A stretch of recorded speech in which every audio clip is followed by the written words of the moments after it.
بس رمضان کی سب سے بڑی تیاری کیا ہے کہ اپنے دلوں کو صاف کر لو پہلے سے، کہ جس دل میں نفرت ہو، بغض ہو، کسی کے لیے غصہ ہو، کسی کے لیے کیا کیا جذبے ہوں، دل صاف کرنا۔ ہمارے گھروں میں روزانہ جھاڑو ہوتا ہے، یہاں مدرسے میں روزانہ صفائی ہوتی کہ نہیں ہوتی؟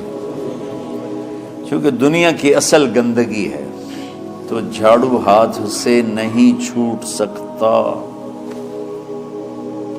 حرم شریف میں دیکھا کیسے چاروں طرف خدام پھر رہے ہوتے ہیں برش لے کر، تو دل پہ غبار ایسے آتا ہے جیسے صحن میں غبار آتا ہے، دل پہ گندگی ایسے آتی ہے جیسے صحن میں آتی ہے۔ تو ہم نے نظام بنایا ہوا ہے، لوگ مقرر ہیں وہ روزانہ جھاڑو دیتے ہیں۔ تمہارا دل ایک آنگن ہے، ایک صحن ہے، اس میں بغض، نفرت، حسد، پتہ نہیں کیا کیا گندگیاں آئیں گی اور آتی رہیں گی۔ بچوں ایک کام کرو، جھاڑو پکڑ لو، صاف کرو۔ یا اللہ معاملہ تجھ سے کرنا ہے، لوگوں سے نہیں۔ کسی نے برا کہا، کسی نے غیبت کی، کسی نے گالی دی، کسی نے دھکا دیا، کسی نے حق مارا، کسی نے کچھ کیا، یا اللہ تیرے سپرد میں نے اپنے دل کو سب سے صاف کیا، میں نے اپنے دل کو سب سے صاف کیا۔ یہ اتنی بڑی عبادت ہے کہ بڑے بڑے نفلوں والے، تہجد والے، حج عمرے روزے والے تمہیں نہیں پکڑ سکیں گے، کیونکہ اس کا کرنے والا دنیا میں کوئی نہیں۔ نفل پڑھنے والے تو بے شمار ہیں، عمرے کرنے والے بے شمار ہیں، علماء بے شمار ہیں، حاجی بے شمار ہیں، سخاوت کرنے والے بے شمار ہیں، لیکن اس ٹکڑے کو صاف کرنے والا لاکھوں میں ایک بھی نہیں۔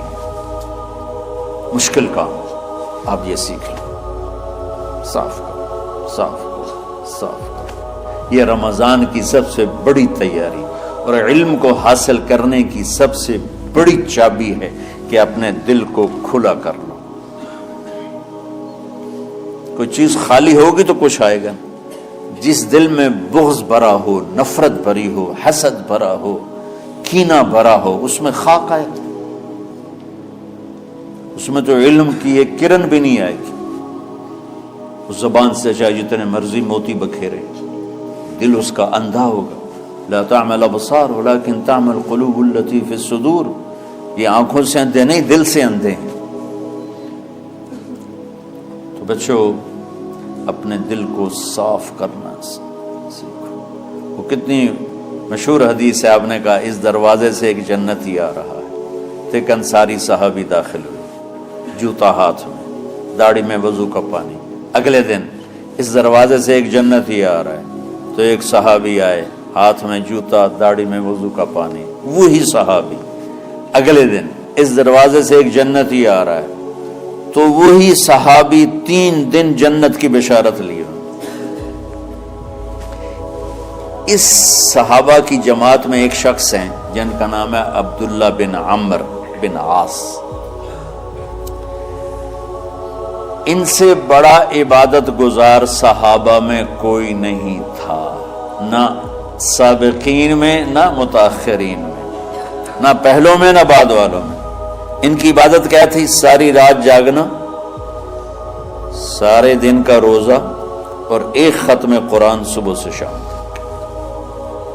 اتنی اللہ نے طاقت دی تھی۔ پھر وہ غلوب والی بات آ گئی، ایکسٹریم ہونے والی بات آ گئی۔ ان کی شادی والی رات حجلہ عروسی میں داخل ہو رہے ہیں، دلہن کے کمرے میں داخل ہو رہے ہیں، اور مصلی بچھا کے اللہ اکبر، اور دیر نفل تے نفل، دیر نفل تے نفل۔ ان کی بیگم نے دیکھا تو وہ بھی خیر کا زمانہ تھا، انہوں نے بھی وضو کیا اور پیچھے مصلی بچھا کے وہ بھی فجر تک نفل پڑھتے رہے۔ صبح ہوئی تو حضرت عمرو بن عاص رضی اللہ عنہ نے پوچھا بیٹی رات کیسی گزری؟ کہا جی ماشاءاللہ آپ کے بیٹے تو بڑا عبادت گزار ہے، ساری رات نفلوں میں ہی گزری۔ تو وہ ان کو شکایت کر دی۔ حضرت عمرو بن عاص کو اتنا غصہ چڑھا، وہ بیٹے کو تو کچھ نہیں کہا، کتنی حکمت کی بات ہے، سیدھے گئے اللہ کے نبی کے پاس، یا رسول اللہ یہ عبداللہ دیکھیں کیسا نادان ہے، اس کی شادی کی ساری رات نفل پڑھتا رہا۔ تو آپ کہتے ہیں ماشاءاللہ ماشاءاللہ کتنی بڑی بات ہے۔ نفلوں میں گزر گئی، رات بھی نفلوں میں گزر گئی۔ تو آپ نے حضرت عبداللہ بن عمر کو بلا کے ڈانٹا کہ تو نے مہینے میں 3 دن روزے رکھنے، بس اس سے زیادہ نہیں رکھنے، اور ہفتے میں 1 قرآن ختم کرنا۔ کہا یا رسول اللہ میرے اندر طاقت زیادہ ہے۔ پھر اچھا 15 دن روزے رکھنے، کہنے میرے اندر طاقت زیادہ ہے۔ آپ اس کو تھوڑا تھوڑا کر کے گھٹاتے رہے، اور وہ ہر دفعہ نہیں یا رسول اللہ میرے اندر طاقت زیادہ ہے۔ تو آخر میں آپ نے کہا اچھا چلو 100 داؤدی پہ آ جاؤ، 1 دن روزہ رکھو، 1 دن افطار کرو، اور 3 دن سے پہلے قرآن ختم نہیں کرو۔ آپ نے اس کو پیچھے کیا۔ یہ بیٹھے تھے اس محفل میں، ان کے دل میں آیا کیا یہ بزرگ مجھ سے زیادہ عبادت کرتا، رات میں ساری جاگتا ہوں، دن روزہ رکھتا ہوں، 1 ختم کرتا ہوں، تو جنت کی بشارت تو مجھے ملنی چاہیے تھی، ان کو کیسے مل رہی؟ یہ کسی کتاب میں نہیں لکھا کہ یہ ان کا جذبہ تھا، لیکن جو کہ میں ان کی سیرت کو جانتا ہوں تو مجھے خیال آتا ہے کہ ان کی نفسیات میں یہ بات آئی ہوگی، کیونکہ صرف انہی کو خیال آیا کہ میں جا کے دیکھتا ہوں کہ یہ بزرگ کیا کرتے ہیں۔ تو ان کے پاس پہنچ گئے، چاچا ذرا، وہ ادھیڑ عمر تھے، چاچا وہ میرے ابا تھوڑے ناراض ہیں، تو کچھ دن آپ کے پاس گزار لوں کا، بیٹا بسم اللہ آ جاؤ۔ اب رات ہوتے ہی عشاء کی نماز پڑھ کے انہوں نے جلدی سے چادر اوپر لی اور یوں سراغ کر کے ان چاچا کو دیکھنے لگے کہ اب یہ کیا ساری رات سجدہ کرے گا، اور ساری رات روتے روتے روتے روتے مصلی گیلا ہو جائے گا، یا ساری رات رکوع کرے گا، ساری رات قیام کرے گا، ساری رات قرآن پڑھے گا، اس تصور سے یوں دیکھ لو۔ اور وہ بزرگ صحابی تشریف لائے، سرانے پہ سر رکھا، اللہم بسمک اموت و احیا، ہو گئے۔ اب یہ دیکھ رہے ہیں ابھی اٹھیں گے، ابھی اٹھیں گے، ابھی اٹھیں گے، فجر کی اذان پہ اٹھے۔ اب یہ تو حیران پریشان ہو گئے، یہ کیا؟ اس زمانے میں تو منافق تہجد نہیں چھوڑتے تھے ڈر کے مارے کہ پتہ نہ چل جائے ہمارے کفر کا، تو یہ چاچا جنت بھی لے گیا تو ستا بھی پیا کہ چلو کل دیکھوں گا۔ اگلی رات پھر چادر سر پہ کر کے اور یوں سوراخ کر کے لیٹے ہوئے اور دیکھ رہے۔ چاچا پھر تشریف لے اور سرانے پہ سر رکھا، اللہم بسمک اموت و احیا، ہو گئے۔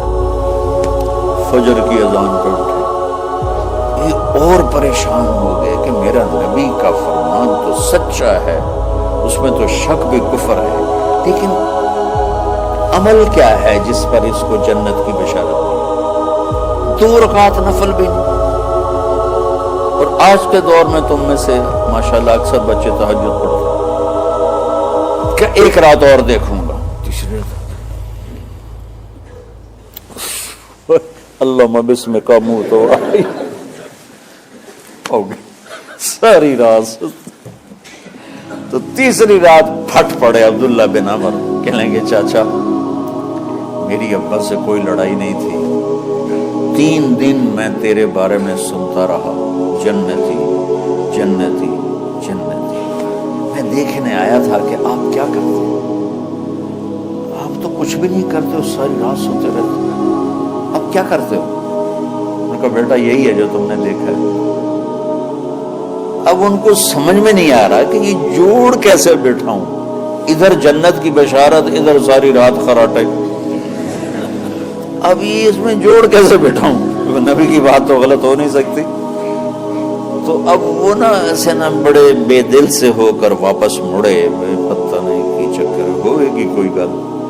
جب وہ دروازے تک پہنچے تو کہنے لگے بیٹا ادھر آنا، واپس آ گئے۔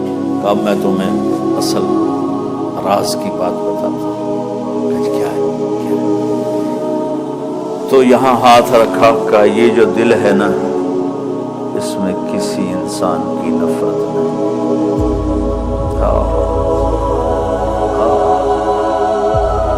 اور جب اللہ کسی کو رزق دیتا ہے، عزت دیتا ہے، مجھے کبھی حسد نہیں ہوا، مجھے خوشی ہوتی۔ تو عبداللہ بن عمر نے کہنا تھا ہاں یہ بات ہے، نہیں ہاذا ہوا، اچھل کے کہنے لگے ہاذا ہوا، ہاں ہاں ہاں یہی ہے یہی ہے یہی ہے۔ پھر پھر کہنے کہ چاچا پر یہ میرے بس کا نہیں ہے، کون کرے گا یہ؟ اتنے بڑے آدمی ہو کر کہہ رہے ہیں کہ یہ میرے بس کا نہیں۔ تو بچوں، دنیا میں جنتی بننا ہے اور علم اللہ سے لینا ہے تو اسے صاف کر دو، سب کی نفرت سے۔ سب، اس نے مجھے یہ کیوں کہا، اس نے مجھے یوں کیوں دیکھا، اس نے میرے بارے میں یوں کیوں کہا، اس نے میرے بارے میں یہ کیوں لکھا۔ جس کی تعریف ہوتی میری کتنی برائی ہوتی، صرف تعریف تو نہیں ہوتی، بھرا پڑا سوشل میڈیا مجھے گالیاں دے۔ اللہ کے فضل سے میرے دل میں ایک ذرے کے برابر کبھی کوئی منفی جذبہ نہیں آیا، آئے تو میں دھو کے صاف کر دیتا ہوں، یا اللہ میں نے اپنے دل کو صاف کیا، میرا معاملہ تیرے ساتھ ہے، کسی کے ساتھ نہیں۔ یہی آپ رمضان کی سب سے بڑی تیاری، علم کے حاصل کرنے کا سب سے بڑا ہتھیار آپ کو یہ نہیں ہے کہ تمہیں کتابیں یاد ہو جائیں، تمہیں اشعار یاد ہو جائیں۔ تو ساری امت سے کہتا ہوں رمضان کا استقبال کرو، دلوں کو صاف کر کے، نفرتوں کو مٹا کے، مذہبی نفرت، دنیاوی نفرت، رشتوں کی نفرت، بول چال کی نفرت، سیاست کی نفرت، لین دین کی نفرت، ان سب سے اپنے دل کو صاف کرو تاکہ رمضان میں اللہ نے علم اتارا، اللہ تعالیٰ آپ کو علم عطا فرمائے، اور باقی لوگ جو عام دنیا میں زندگی گزار رہے ہیں ان کے دلوں میں اللہ رمضان کا نور اتارے اور ہدایت کا نور اتارے۔ یہ سب سے بڑی تیاری ہے اس کی۔ اور کسی سے گلہ ہے، غصہ ہے، ناراضگی ہے، کسی سے بولتے نہیں ہو، ابھی سے شعبان آ چکا ہے، آپ شعبان سے رمضان کی تیاری شروع فرما دیتے تھے۔ تو اس کی تیاری کیا ہے؟ وہ دلوں کو صاف کرو، معاف کرو، معافی مانگو، تمہارا قصور نہیں پھر بھی معافی مانگ لو، دلوں کو صاف کرو، اور اللہ سے سخاوت مانگو کہ اللہ کو سخی بھی پسند ہے اور صاف دل والا بھی پسند ہے۔